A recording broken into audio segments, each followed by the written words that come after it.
everybody. My name is Karen Foley, and I'm the host of Authors Night.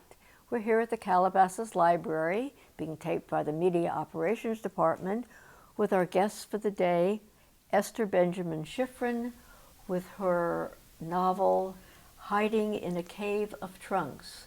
It's about your experience as a prisoner of war during the Second World War in Shanghai? That's right. It covers actually the 3 years that we were interned by the Japanese because we were the Allies, not because we were anything else, but because we were British and we were interned together with all other Allies at the time. We were enemy aliens. But it also covers all the multi-ethnic groups who lived in Shanghai at the time and how they interacted, their trials and tribulations, who controlled them, and our life in general as a privileged society leading up to the war. So all the Europeans, the Americans, the British, what country were you from?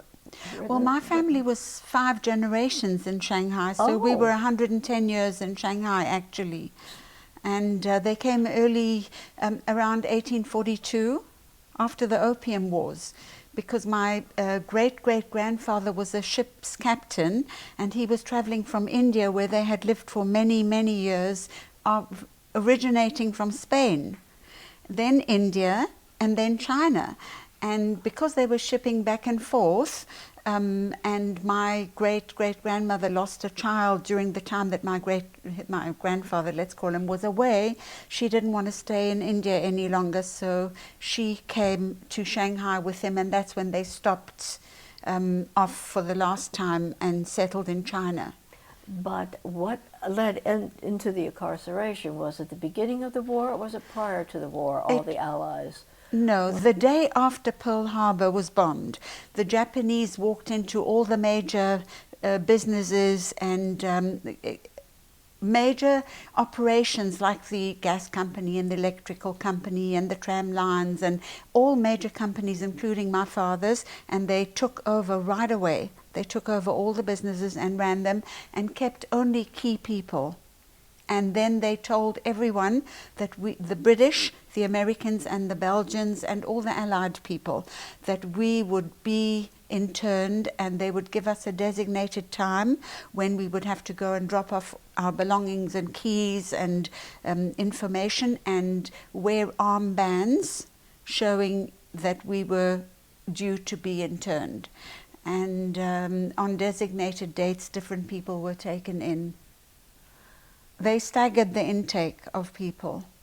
So was it a work camp? Was it a death camp? No, it was a prisoner of war camp. Strictly holding prisoners?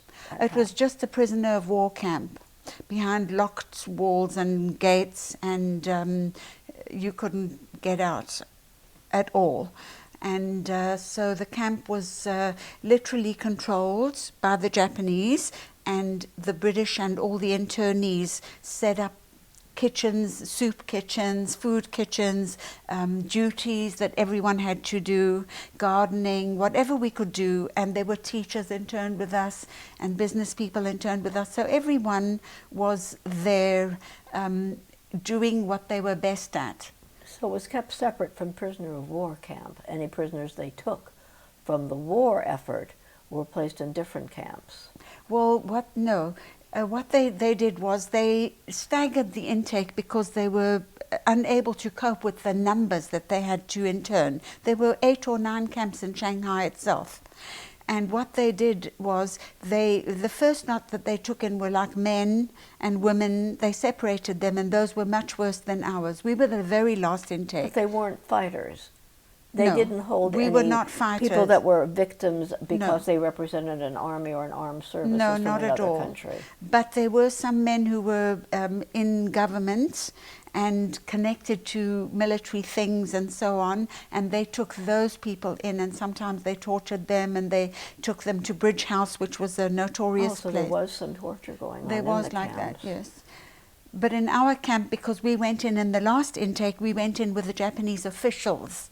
And the officials were a bit better than the other Japanese who were running the other camps.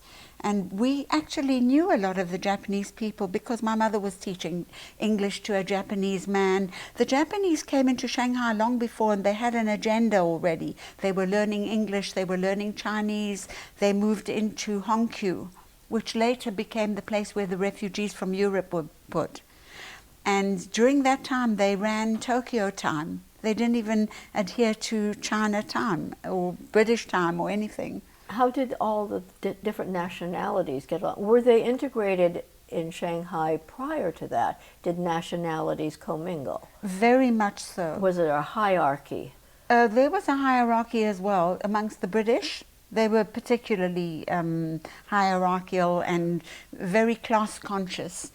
But what happened was we lived in a place called the International Settlement, and in that area the British and the Americans lived. Then there was the French concession, where you would have more of the Belgians and the French people and people, Europeans. Did the hierarchy continue to exist once everyone was incarcerated and more on an equal footing? Not at all. They, everyone was in it together. We all lost everything we had. There was no way that anybody could lord it over anyone else at all. And so everyone just pulled their weight and did the job that they had to do, and or else. It was like that. Yes. Yeah. Right. So it wasn't it was very scary for everybody, was it not? It was awful because we had roll calls morning and night, and you had to be at the roll call and show your face. And if anyone didn't turn up or if anybody escaped, then the whole camp was punished and we didn't have food. They kept all the parcels that were given to us by the Red Cross, and later, they only delivered them once, and later we found all the parcels stored in a warehouse that the Japanese had taken all the Red Cross parcels. So what about we were incoming and outgoing mail? We were able to communicate with the rest of the world. Once in 1 year that we had it. And once my grandfather came to visit, they allowed it once. And my mother sat across a little table from him, and they both held hands and cried and kind of just spoke very, few words. We were in the school. We were interned in the public school, which was wonderful for us at the beginning, because they had the school had all the usual amenities, tennis courts and all kinds of other facilities that no other places had. So my mother was a tennis player, and they still did sports, and they organized games and things like that, and they put on shows in the camp as well. My mother wrote shows, musicals, and everyone took part when they could. The spirit was phenomenal, considering that we had lost absolutely everything that we had. Also, because we were in a very close area to where my grandparents and my uncles all lived, they would sometimes walk past the outside wall of the camp, and my mother would know that they were there, and my brother would kick a ball up to the fence of the camp, and my mother would call out our names, each one, so that they would know that we were all okay. Now, and tell kind me of something. Did you have radios? Secret, not allowed any other way. Did you understand what was going on in the war? Yes, and also some Chinese employees from the business that my father had, and other people, and the officials who all went in last. The Chinese employees would walk past the fence as well, and then they would say, "Britain's advanced, so many ships down," and give a message or throw a piece of paper over the wall, very dangerous, with a note written so that we would know what was going on. And we had secret radios underground. Now, did you understand how the prisoners were treated in other countries? Much worse in many places. Well, I know that, but were you aware of that? During your internment, was it frightening to you to see what they were doing to the Jews and political prisoners in Europe? No, we didn't know that. You knew nothing. We didn't know about the European people until after the war, when the numbers started to come out about all of that. We knew about the refugees who escaped to Shanghai, so we knew it was all happening before we went in, because the community who was already there was helping the refugees off the ships and helping them with food and but you had no knowledge of not the extent your counterparts in other parts. No, of Europe. because my aunt, even, who married my mother's brother, was crying and crying before we were interned because she didn't know what had happened to her parents and her family in Europe. There was no way to find out at that point. It was really awful. So you were isolated on two fronts. Yes, we were isolated, and of course we weren't the refugees, so they were allowed to go in and out of Hongqiu where they were incarcerated. It was an open area. As long as they had a job outside, they could go. But we were not allowed to move out of the camps at all. There was no way, you know. How were you treated? Were you treated humanely? The Japanese walked up and down the rows, and if they could slap a face or two, they would do it, because that's the way that they used to diminish people. Yes, the loss of indeed. faces by a slap, you know, they'd go. And they punished people. They would, if they felt that someone had done something that was worthy of a big punishment, they would take them out for torture at Bridge House.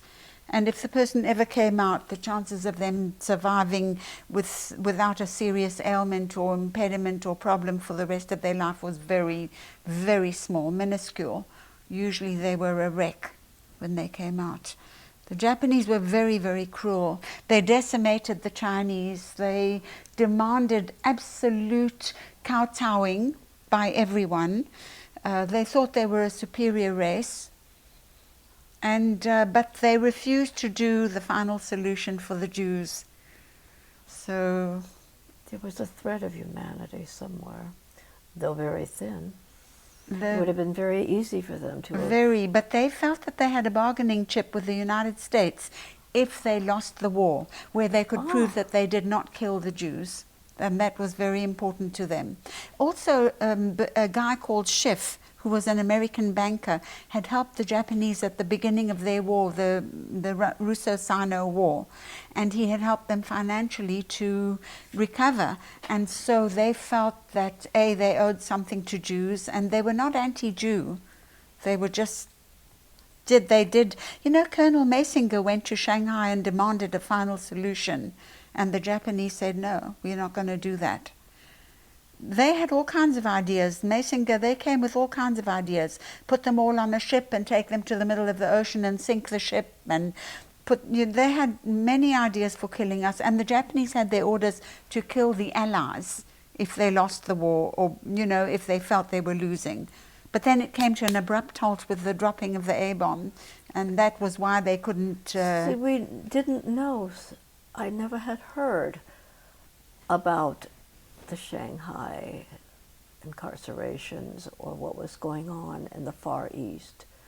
We were only, at least in my family and in the Los Angeles area, tuned into the atrocities in Europe.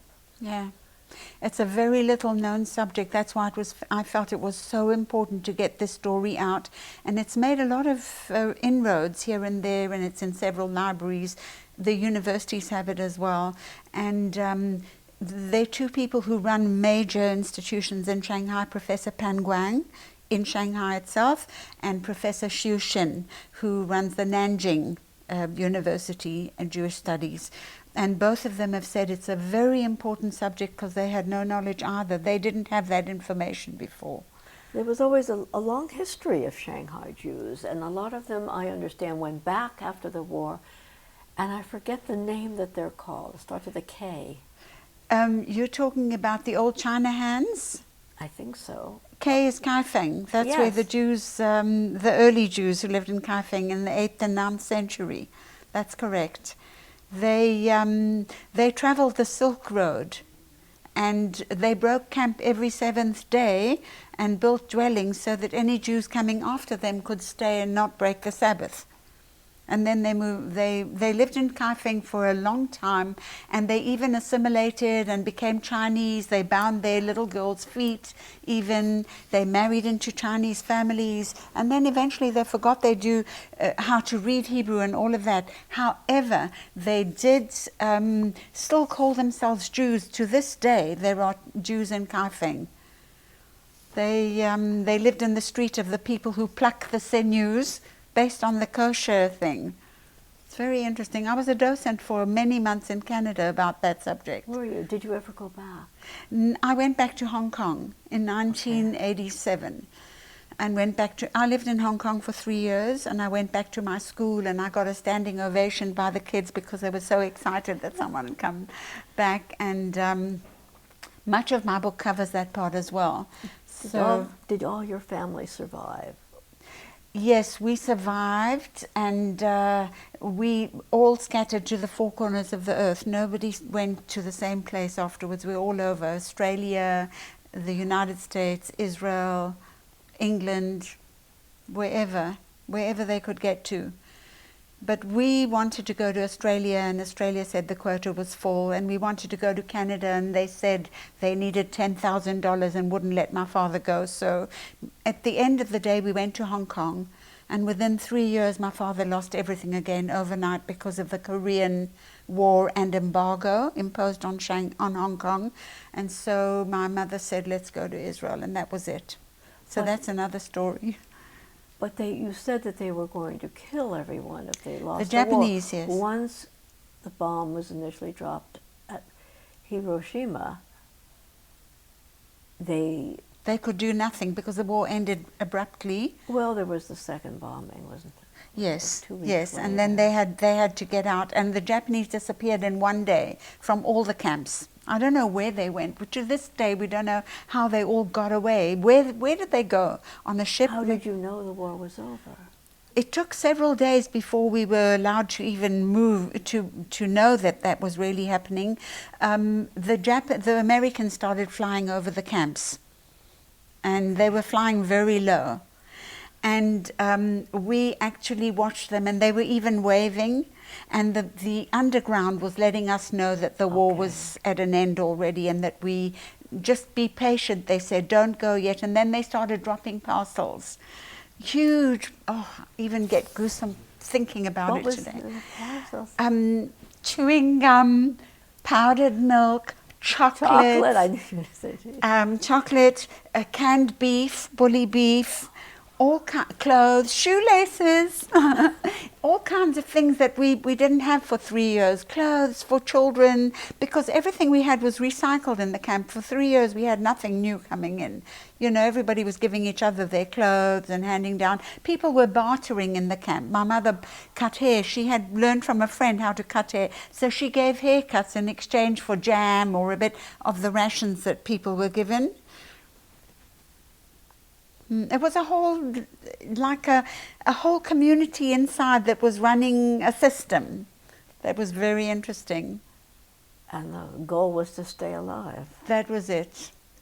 And of course many people did die, and babies were born, and you know, it was really hard to get food or anything for them. It was a tough call. Let's continue in just a few moments. We're taking a quick break with Author's Night and Ester Benjamin Shifren and her book, Hiding in a Cave of Trunks. Please stay with us.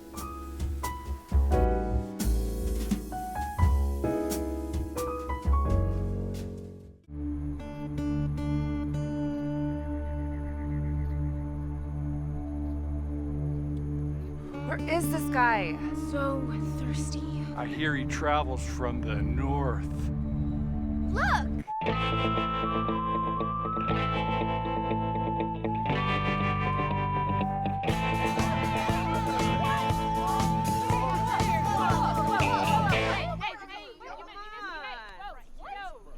That one's really dry.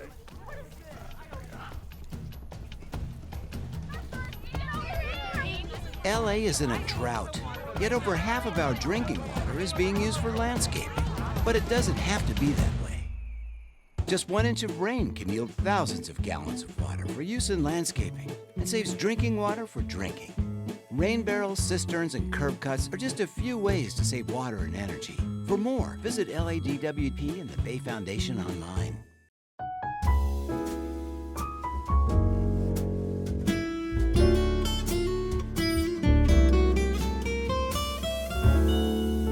It's Author's Night. We have the pleasure of Ester Benjamin Shifren and her book, Hiding in a Cave of Trunks, and I'm Karen Foley here at Author's Night in the Calabasas Library.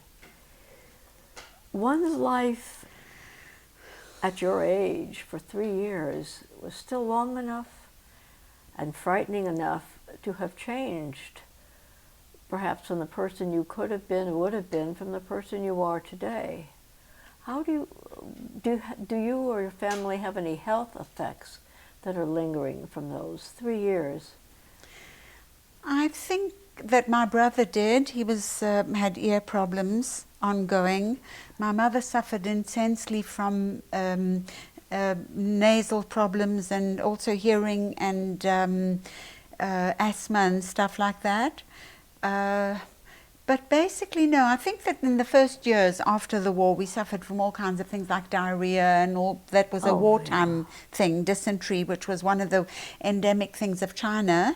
But also we were inoculated and we were very careful. Every year we underwent the inoculations for typhoid, typhus fever, cholera, and whatever else they could find, and we disinfected every single thing that we ate because it was so dangerous to eat anything that had been cultivated in China, because they used human excrement for fertilizer. What about the emotional state of your family and you? It was awful. It was really, really hard. I was 5 years old when I went into the Still, camp. those are formative years. Yes, and it was extremely difficult because we came from great affluence in a society where everyone who was not Chinese was really privileged, basically. And there were very few, there were of course people who weren't on the same levels, right? But everyone took care of each other. But then once we went into the camp and we came out, we had nothing and we had to start from scratch again. And it was a great leveler. And my father was depressed for many, many years. He didn't know how he was going to cope. He had to say goodbye to his parents, just his mum and his brother and his sisters, each departing. And it was really very, very difficult. And also it had long-term effects because I was very bright at school. I skipped 2 classes later. But I never was able to take my place in society again the way that I would have normally and go to a university like as people normally would. I would have sailed through that, I know. Because later I did all my exams when I was 30 years old. And I got my degree for music and everything at that point. At that age? Yeah, I Good did. for you. Right. And in Israel I had a scholarship for music for 5 years. So there's no telling where I could have gone had I had the opportunity to do it. So it was always a struggle after that. However, because of my mother's ability to survive anything under great odds, I have managed as well to survive. And I've lived in 5 different countries and I've had Where 5. have you lived? After Hong Kong, we went to Israel.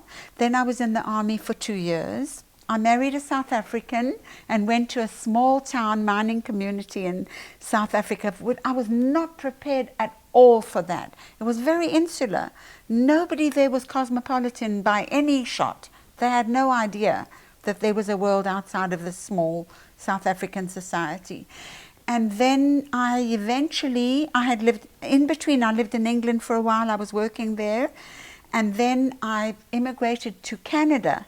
I got into Canada overnight. I became an artist overnight. And as an artist, I got into Canada on a magic carpet.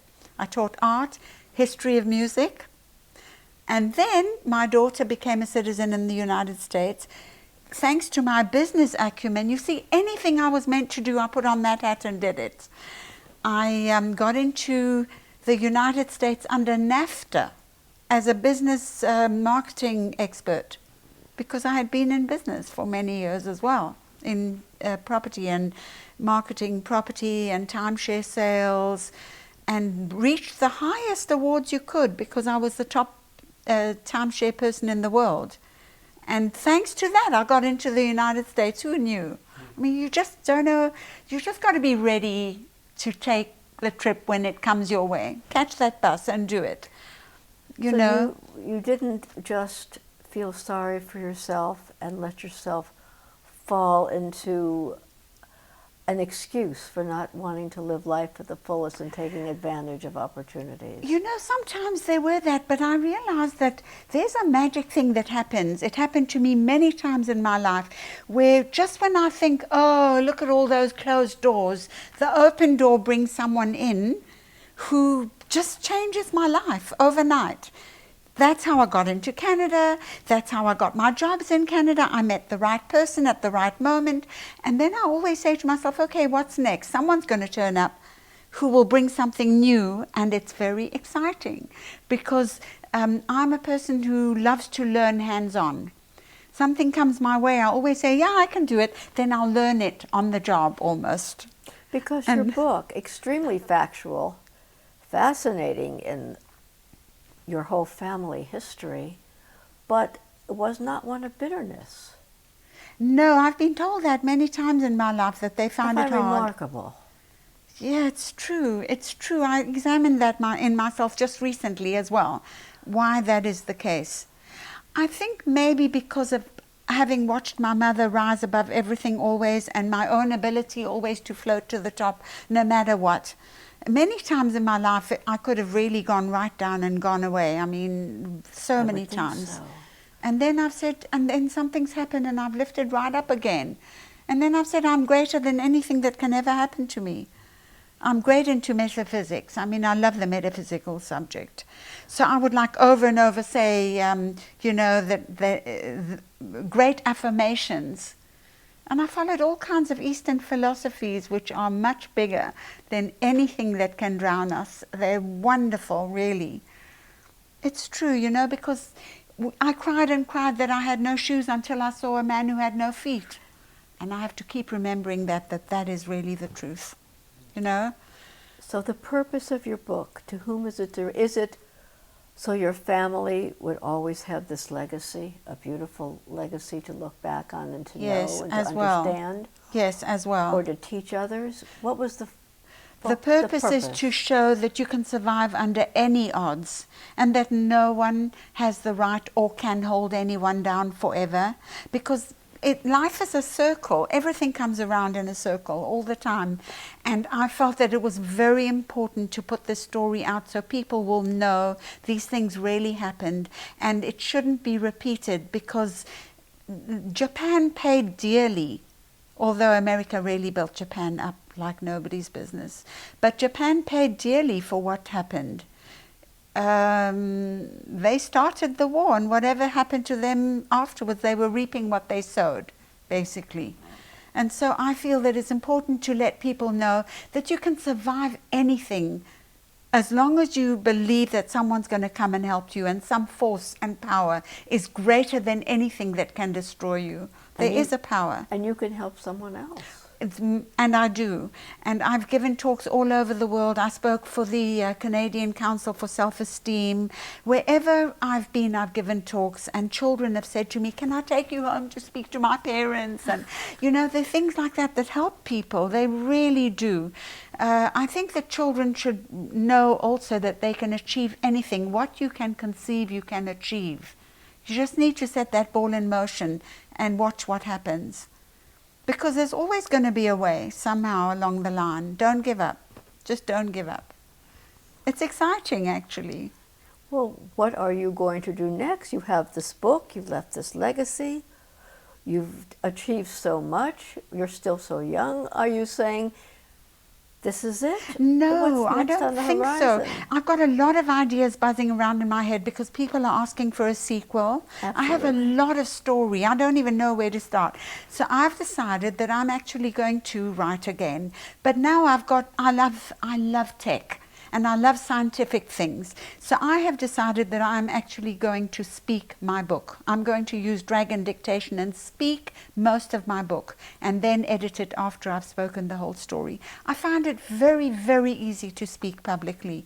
I have no fear of anything. I've never had one nervous bone in my body when I've been on stage. It's crazy. I was 5 years old the first time I did a back bend in a dance thing on the stage, and I flopped on my back. The whole house screamed with laughter.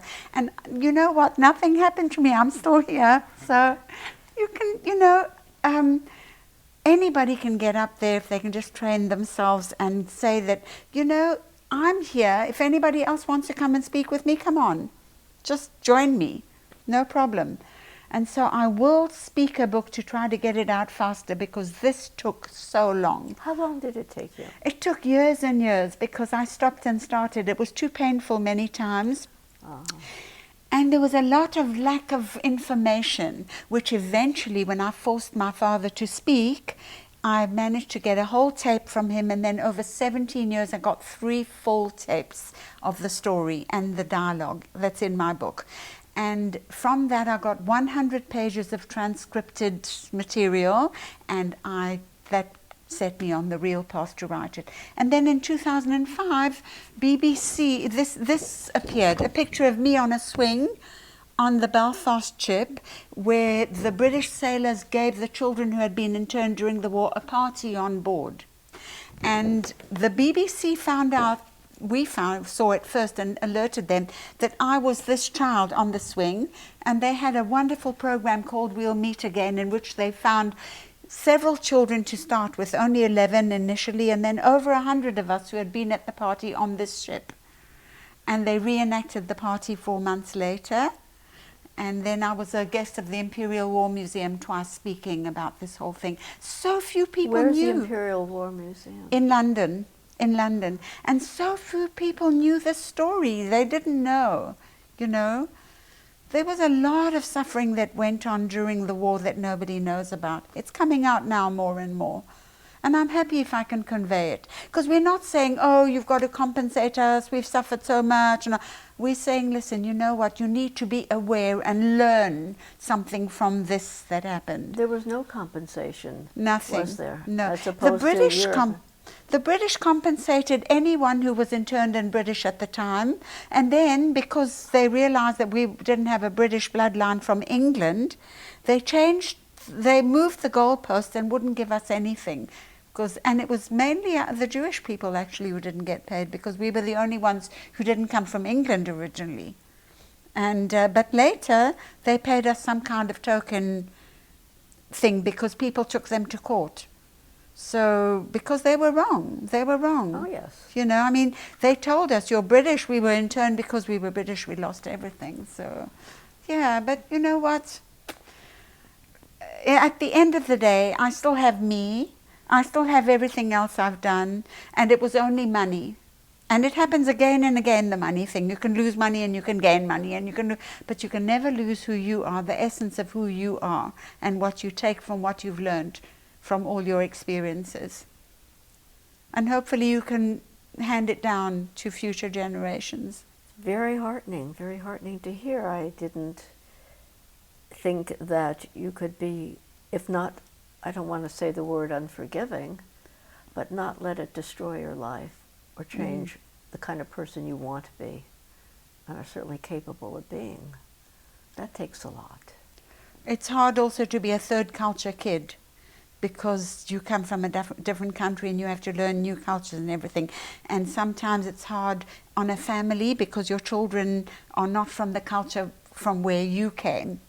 And so they don't always understand, and you don't understand their new culture either. And so you have to adapt all the time to this new thing. But it's still okay, because many, many people are third culture people now. Many. And so, yeah. Just has to lead to more understanding between people of all cultures, I think, more than anything. I wait for that to happen. I hope. I wish. It's my wish. One last question. Hiding in a Cave of Trunks, your title. How did that come about? What did this allude to? What do you mean by how you were hiding in a cave of trunks? My mother, we were allowed to take trunks into the camp with our belongings, whatever we could carry. And so my mother would put the trunks side by side, leaving a space, and trunks on top. And then she'd say, come on, I've made a cave of trunks. We're hiding in my cave of trunks, to take the fear from us, because bombs were falling, and she felt we would be safer if we were under these trunks in case anything fell on us. So that's how I got my title. Thank you very much. Sure. If the audience sticks with us as we say goodbye to Esther and her very, very important book, Hiding in a Cave of Trunks, we meet Ester's daughter, something that we can all enjoy for a few moments. So stay with us, please. Thank you.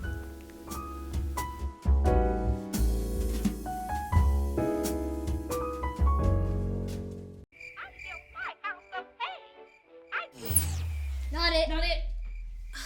Again?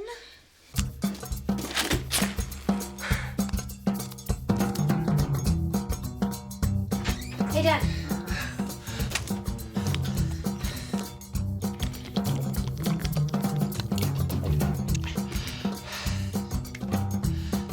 Dad.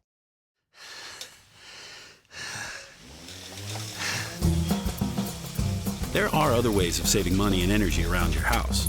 Did you know that LADWP is now offering cash rebates for you to retrofit your home to be more energy and water efficient? It's good for California, and it's good for Dad. Let's make California a better place to live, starting with our homes. To get your rebates, go to www.ladwp.com/save. Not it. Not it.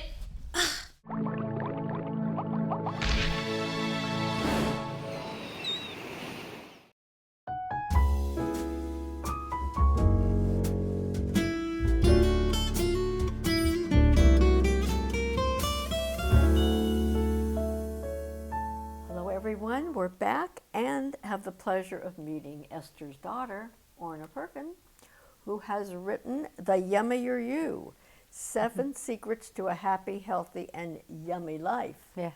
You're trying to say that you can eat healthy, be happy, and still have it yummy? Absolutely.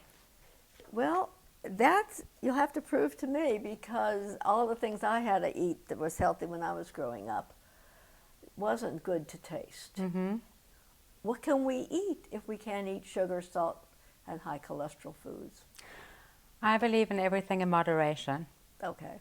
I don't know if you read the book, but I was Oh, put on a yes. diet when I was very young. And unfortunately, so began my skewed relationship with food. And so if You were put on a diet, or you chose to go on a diet? I was about 7, so I was put on a diet because Okay. I was a little overweight. When I look back on it now, I was not nearly as overweight as I thought I was. But I began dieting, and that's one of my absolute passions, and one of the reasons I wrote the book is if I can convince one person to not diet, then I've won, because diets do not work. What they do is they give you an abnormal relationship with food. If you believe that you can't ever eat sugar, then all you want to do is eat sugar. If you eat sugar, you feel guilty, then there's no more sugar from the next day. A whole pattern begins. So I believe that everything should be in moderation. I don't think that children should never be allowed to have candy, but definitely, I have a 5-year-old now, so I'm dealing with it every day. And I'm trying to teach her that you can have a little bit of candy, but not candy all day long. And I also, actually, I have a personal struggle with this, because my husband wants to buy her these sugary cereals, and he doesn't believe me. He thinks that I'm just obsessed with this kind of healthy she'll get eating. a fatty liver, Yeah. other diseases from all that sugar. But it's not necessary. And corn syrup, which is evil, if you ask me. And there's no need for children to be eating corn syrup. They should be eating, there's so many options, especially where we live these days, where you can have cereals that still have a little bit of sugar. But I think that foods now are too sweet. Don't you find that Well, foods they're are too all added sweet? sugar, because when Yeah. my husband will get, oh, this is non-fat, this is low-fat, and I said, well, take a look at the sugar content. They're making up for it with extra sugar. Right. Actually, if you just focus on delicious, and I actually had an epiphany the other day. I went to Barnes & Noble. I'm about to cook up a storm for the Jewish holidays. So I'm looking at the cookbooks, and I was looking at Arthur Schwartz's Jewish cookbook, and every recipe that I read was giving me a pang, because it took me back to, growing up in South Africa and the Jewish holidays, and it reminded me of my dad, who's actually a little ill now. He's in South Africa. But I had this epiphany. It was like, if I had realized my passion for food then, and my talent for food and cooking, instead of being obsessive about the food and the quantity and feeling guilty for eating, because the Jewish holidays brought up such guilt in me then, because I would worry and be fearful that I would break my diet, and then I would eat some of this delicious food and feel guilty, so then I would just overeat and I'd start the diet again in the new year, you know what I mean, that whole pattern. And instead, if I would have actually savored the food and enjoyed it and realized my passion for cooking, I would have learned all the cooking from everybody then and the secrets, and I would have been passionate about it instead of overeating and being focused on the quantity and the diet instead of the quality and the enjoyment of the food. Now, weren't you an ambassador for Weight Watchers? I was. I worked for Weight Watchers. I was a leader, and then they selected me to become an ambassador. Yes, for many years. Did you promote their food, their process, their weighing in? I did. Their program? It's a very successful program. It's very successful, and I am a firm believer in Weight Watchers. I don't think it's a diet. I think it depends what leader you go to. You've got to seek out a really good leader. And Weight Watchers was life-changing for me. Even becoming a leader and helping people, I learned even more about myself, and helping people help me to help myself too. And then actually that's how I started my blog eventually, because I used to give shopping lists to all my members, tell them what to buy and share my recipes. And I thought, wouldn't that be cool if I could just share it with people? So I started my blog, Orna Bakes, and I would, you know, I still have Trader Joe's shopping list, Costco shopping list, and I'm always posting on Instagram and Pinterest and whatever what I eat. And because people always ask me, what do you eat? What do you buy? What do you cook? So do you go to particular grocery stores? Do you find that certain stores have healthier products? I love Trader Joe's. I love Trader Joe's. I have a slight obsession with Trader Joe's. I do. And I love Costco. And I spend so many hours at grocery stores you don't even want to know, because I actually love it. I read the labels, and I'm taking pictures, and I'm posting, and so I go to all of them. So how do you cook for your family? I do. I don't cook nearly enough, and actually I've lessened the blogging a little bit so that I can cook a little bit more, because I found that I was just spending all this time writing instead of cooking, and I love cooking and making stuff for my family and being with them. How do you adjust your cooking? How do you adjust your recipes when you see sugar and you see fats and you still have to emphasize flavor to get it tasted? So let me tell you, the first Weight Watchers recipe that I made for my husband was a lemon cake. And he was on the phone with his mother. She's making a lemon cake from scratch, because his mother made a delicious lemon cake, which is so easy. I'll give you the recipe. It's box mix with cinnamon sugar. Best lemon cake stands up to the Costco lemon cake. But I was making a lemon cake from scratch, and he was on the phone with them. And anyway, by the time we tasted the lemon cake, he told me that it was like a sponge with dishwashing liquid. Yes. This is when I knew that he told the truth, and I also knew that I could not serve him Weight Watchers recipes. So ironically, I actually stopped making Weight Watchers baked goods, but I started to make delicious baked goods and just control the quantity of it more. So I do make delicious food, and I definitely I'm conscious of making healthier choices, but I also want to make delicious food. I think that if you make food really tasty and you use spices, and I'll always use olive oil instead of butter, but if it calls for butter, I'll put a little bit so that it's still delicious. Well, you say the magic word, using spices. And most people just put lots of salt and pepper. And that's not using spices. That's not giving it flavor. Yeah. But actually a little bit of salt. A little bit. People don't know that salt actually enhances the flavor of food. Oh, yes. So if you learn how to use it correctly, but first the food has to be flavorful. If you just dump a bunch of salt, you're not going to make the food tasty. That's why I kind of hesitate going to restaurants, and we'll tell them, no extra salt, please. Yeah. Please don't cook with salt. Yeah. They do put a lot more salt than we do at home. Too much salt. And more oil. That's why it's more delicious. So what about your family? Are they in good shape? Do they listen to what you have to say? How They do not listen to me. They are absolutely impossible. And they're impossible. And that's partly why I don't cook so much. I'm telling the whole world over here. But it's the truth. Well, it makes us feel like we're not the only ones who are facing that. No, not at all. And that's what people love about me on my blog too. I'm very honest. I tell it like it is. I'm not like this queen who's saying, oh, you can do it like me and I cook every day. No, I'm not. I'm saying I buy some from Trader Joe's, things that I open and I put in the microwave, and then I try to cook as much as I can, and I try to get them to try new things. It's both of them. Well, look how you look. It's discipline, self-discipline. You've got to have it. It's when hard people say work. to me, well, you can eat these, look at you. Well, you don't think that I haven't starved the rest of the day after this because I'm indulging in something?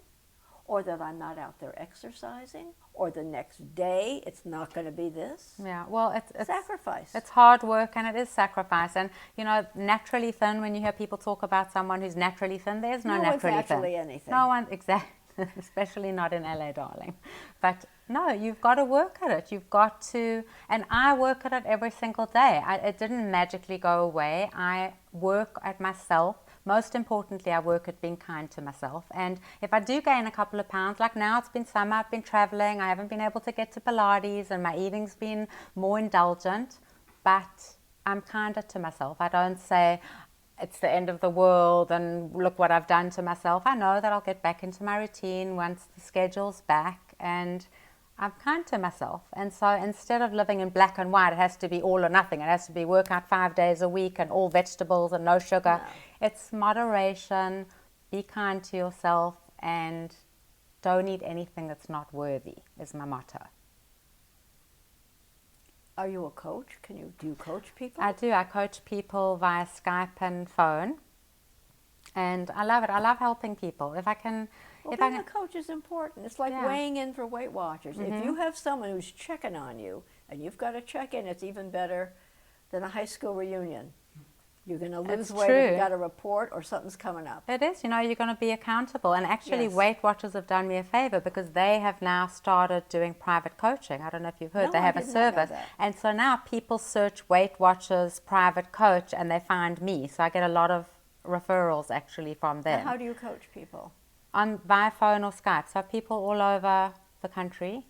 And we actually, if anyone's interested, they can visit ornabakes.com, and I have a coaching page. It explains exactly the kinds of things that we cover. Everybody's different. It's not a one size fits all, Well, what kind of coaching? I mean, like, I'm going to go eat at Bee's Bakery and eat that whole cake myself. I better call you and you'll stop me? Or is it saying, hey, this is what you've done, now this is what you do? Or don't do this. Let's go with A. You call me. I'm going to go to Bee's Bakery. Help. I'm going to eat the whole cake. Yes. I would say, don't go. Don't eat the whole cake. Let's talk about it. Why do you want to eat the cake? And hopefully by the end of the half-hour session, you won't go to Bee's Bakery. If you call me after you ate the cake, then I would say, what if I was calling you to say that I ate the whole cake? What would you say to me? You're a terrible person. You failed. It's the end of the world. You gained 10 pounds. It's you know what I mean? I talk people through it, and I help them, and they email me and they text me, and I'm really there to help them. And it's so important to find a support system. You cannot do it by yourself. You can lose weight. You can go on a diet. Anyone can go on a diet and lose 5 pounds or 10 pounds or 50 pounds. But it doesn't matter how much weight you lose. It matters how you can keep the weight off. And more importantly, are you changing your habits? Are you changing your eating habits? And even more importantly, your thinking habits, the things that you say to yourself. Because otherwise that weight's going to come right back on and it's going to stay on forever. And then you're going to feel even sadder that you're now even heavier than you were before you began the diet. So why did you diet in the first place? What about children? I'm especially concerned because I had an eating disorder growing up, and I look at some of these children that I know I can tell by their habits, the adolescents, what they're going through, or I can see a younger child out of shape at so young of age, and that's dangerous. What are you going to tell the parent? You're killing your child. You know, it breaks my heart. It's one of the, it's so close to my heart. and I'm so passionate about it, and I have a lot of parents call me to help their children, and I'm not a psychologist, so I will not take it on myself, but what I actually recommend is for the parent to go to a psychologist.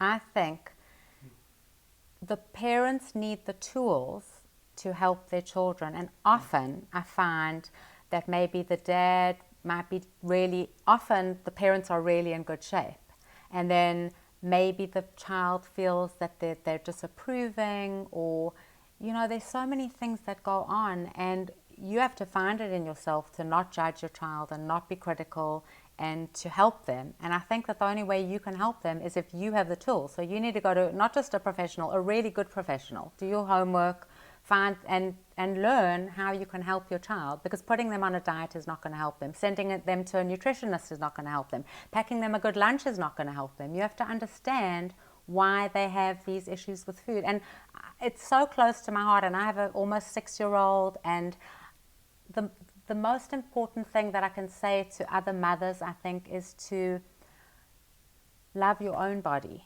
Learn to love your own body. Show them. We still spell the word FAT in my house, and I even spell it in public, even when there are no kids around. And soon she's going to say, "Mom, why are you spelling fat?" That's the first time I've even said that word out loud. Well, it's shocking to me.